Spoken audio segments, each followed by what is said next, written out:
Ni hao! Bumiyahe pa nga tayo from San Fernando to Arayat, Pampanga para puntahan nga itong bagong dinaragsang kainan ng mga Arayateños na matatagpuan dito sa number 30 General Alejandrino Street, Poblacion, Arayat, Pampanga.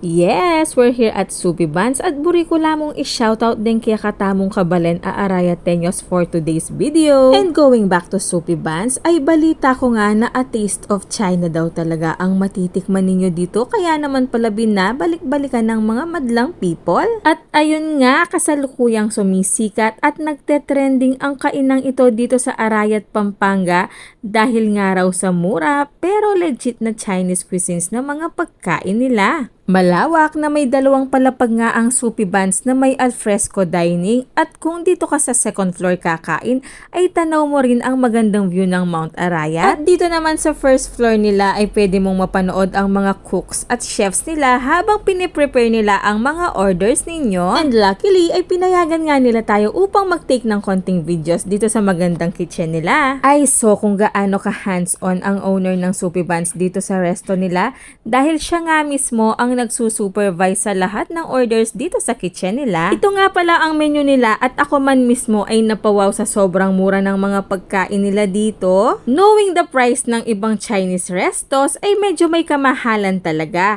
Pero ibahin nyo sila dito sa Supi Buns Taste the Wok, Love the Dim Sum dahil for as low as 68 pesos ay pwede ka nang makakain at makatikim ng legit na Chinese cuisine. Kaya naman wag na nating patagalin to mga ma'am. Tara, chibugan time na! This is their appetizer na spicy cucumber salad. I like it dahil nababalance ng pipino yung salty, spicy, and sesame oil taste nito. Next naman ay itong kanilang beef wonton noodle soup na isang araw sa pinagmamalaki nila. Sobrang dami ng laman nito na sa tansya ko ay pang good for two pa nga. Sabaw pa lang talaga, panalong panalo na. Idagdag mo pa dyan ang kanilang melts in your mouth na baka, plus ang kanilang noodles na napakasarap din ng pagkakagawa ay Diyos ko, kanyaman Diyos. Siyempre, hindi rin magpapahuli ang kanilang Xiaolong Bao na number 1 bestseller nila. At sa palagay ko nga ay dito nila binase ang kanilang pangalan na Supi Buns. Can you see the soup? At talaga namang hihigupin natin ng for the malalayan mga mams at unang higop.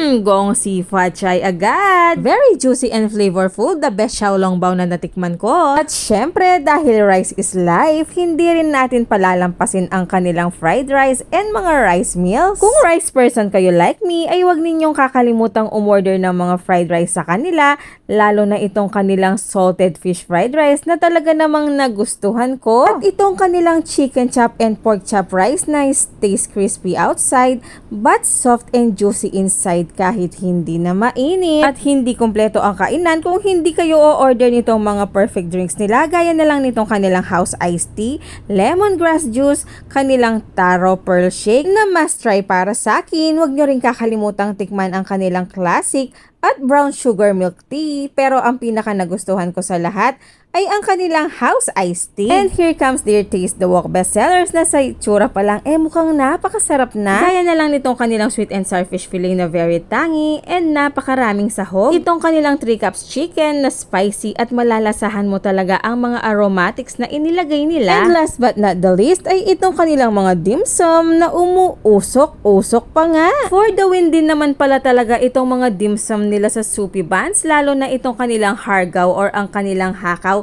na promise ay babalikan ko talaga, pati na rin itong kanilang shark's fin at ang kanilang shumai na malalasahan mo ang pure quality meats lamang at hindi sila gumagamit ng any extenders. For me, para matikman nyo lahat ay much better na itry nyo nga yung sampler nila dahil promise ay hindi kayo magsisisi. At meron din pala silang char siu bao na hindi na nangangailangan ng sauce at chow mein na hindi nga pang 88 pesos lang ang lasa. At ito pa nga ang isa sa pinaka na-amaze ako, itong kanilang chocolate Xiaolong Bao na ngayon pa lang ay namimiss ko na talaga ang lasa sa sobrang sarap at unique taste nito. Parang may mochi texture siya na may melted chocolate inside, kaya naman ay super love it. Kaya kung gusto mo ng legit at masarap na Chinese food pero on a budget ka, subukan mo na rin dito sa Supi Buns, Taste the Wok, Love the Dim Sum, and see you here. Bye!